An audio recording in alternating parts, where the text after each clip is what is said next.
Samajwadi party की ओर से माननीय अखिलेश यादव जी की ओर से बोलो इतना बड़ा स्वामी राम जी को वहाँ बैठाए पीछे। भगवान राम जी का जो पात्र लेके जिनके नाम पे चुनाव जीते हो, कम से कम सीट तो उनको आगे दे दो, ही मैं अनुरोध करूंगा। उन्हें आगे बैठाना चाहिए। सभापति जी, नहीं आप आगे आइए।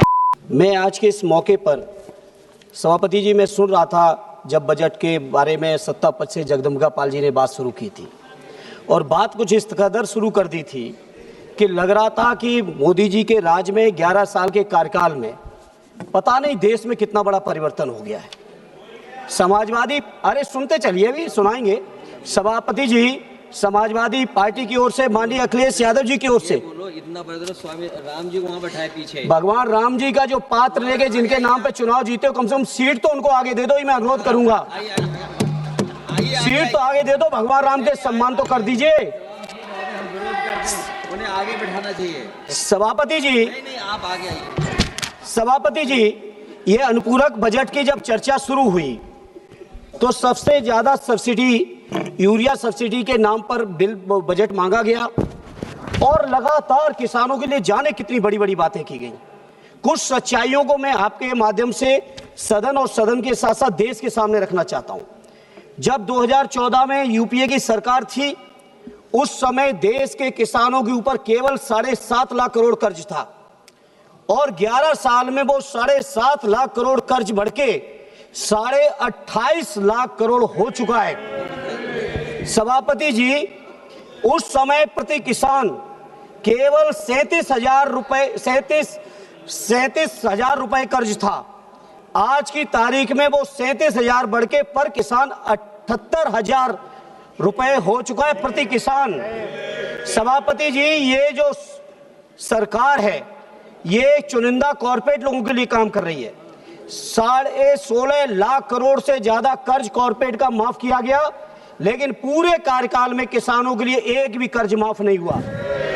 सभापति जी, लगातार प्रधानमंत्री जी से लेके पूरे भारतीय जनता पार्टी के लोग, सत्ता पक्ष के लोग ढिंढोरा पीट रहे हैं 2015 से लेके लगातार कि हम किसानों की आमदनी दूनी कर देंगे।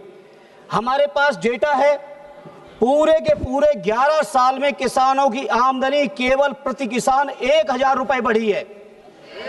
स्वामीनाथन जी के बारे में 2014 में कहा, 17 में कहा, 19 में कहा, 22 में कहा, आज तक स्वामीनाथन जी की सिफारिश रिपोर्ट को लागू नहीं किया है। किसान नहीं है, इसलिए नहीं कर। ये सच्चाई है इनकी।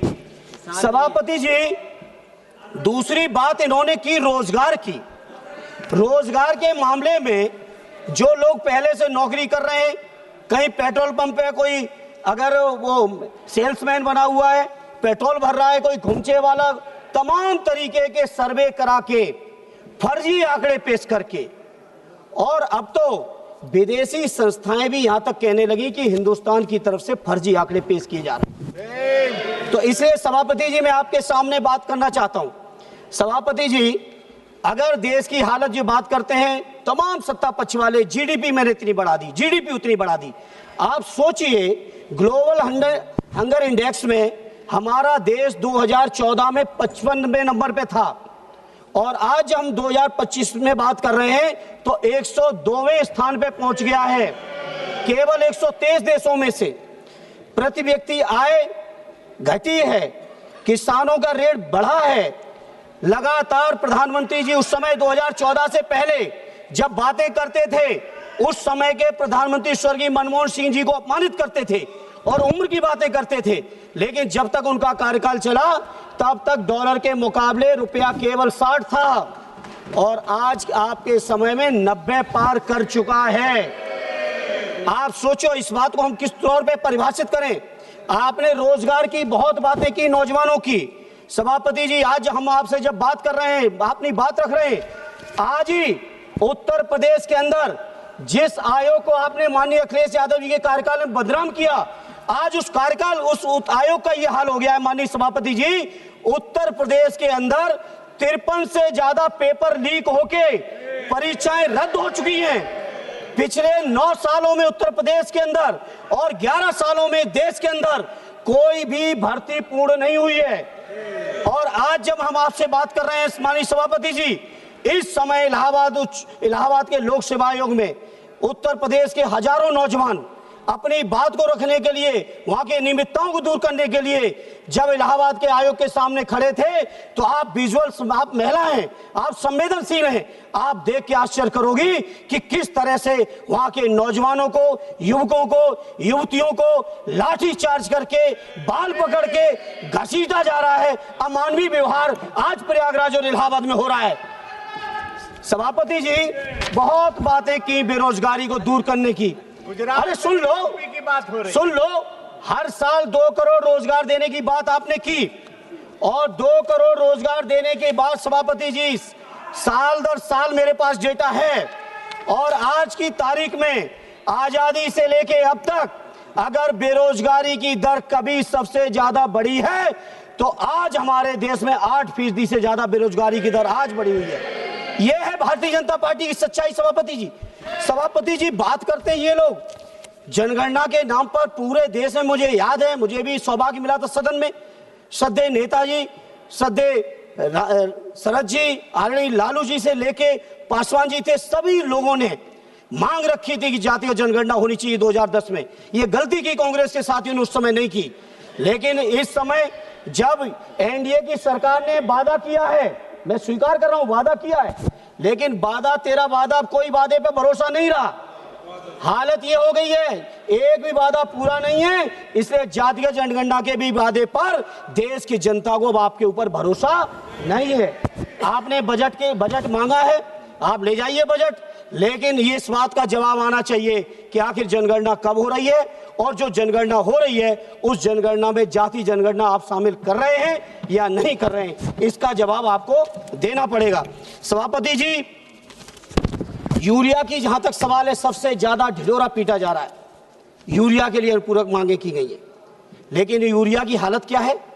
बिहार के साथी चर्चा कर रहे थे, बिहार के बारे में आप जाने, लेकिन उत्तर प्रदेश के बारे में हम ये जानते हैं कि उत्तर प्रदेश में यूरिया के वितरण के लिए पूरी की पूरी कोतवाली, पूरी की पूरी तहसीलों में किलोमीटरों लाइन लग के, लाठी चार्ज खा के, गर्मी सर्दी बरसात में किसान अपना पूरा परिवार लाइन में लगाता है, तब जाके उसको कहीं 1 या 2 बोरी यूरिया मिलती है, क्योंकि उसमें से जो यूरिया की सब्सिडी आ रही है किसानों पे जाए अगर तो हमें स्वागत करेंगे, लेकिन माननीय सभापति जी, ये यूरिया की सब्सिडी किसानों के पास न जाके सत्ता पक्ष के दलालों की और अधिकारियों की जेब में जा रहा है। इसलिए सभापति जी, हम इस बात से नहीं सहमत है इस तरह से जो इन्होंने किया है।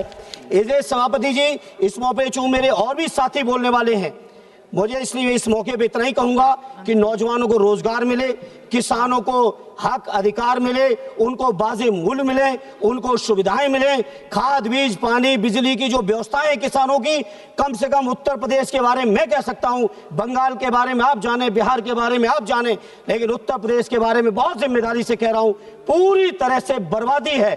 और सभापति जी, एक बात और कहूंगा, जो एमएसपी की बात की गई थी वो एमएसपी आज तक लागू नहीं की गई।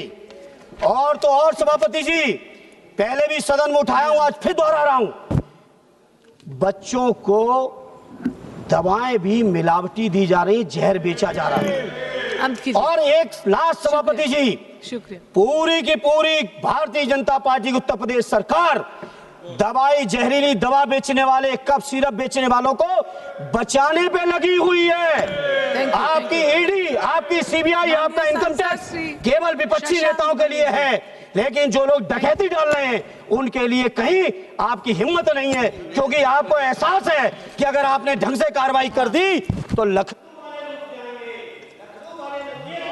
धन्यवाद धन्यवाद धन्यवाद धन्यवाद।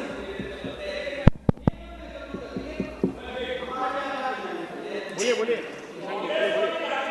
बोलो।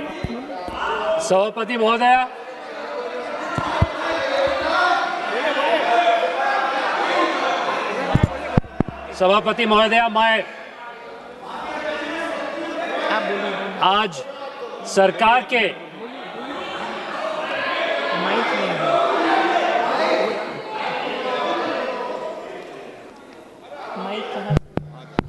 सभापति जी, लखनऊ वाले बचाने में लगे हैं, दिल्ली वाले कुछ कर नहीं रहे हैं, और दिल्ली वाले डर रहे हैं कि लखनऊ वाले कहीं रूठ न जाएं।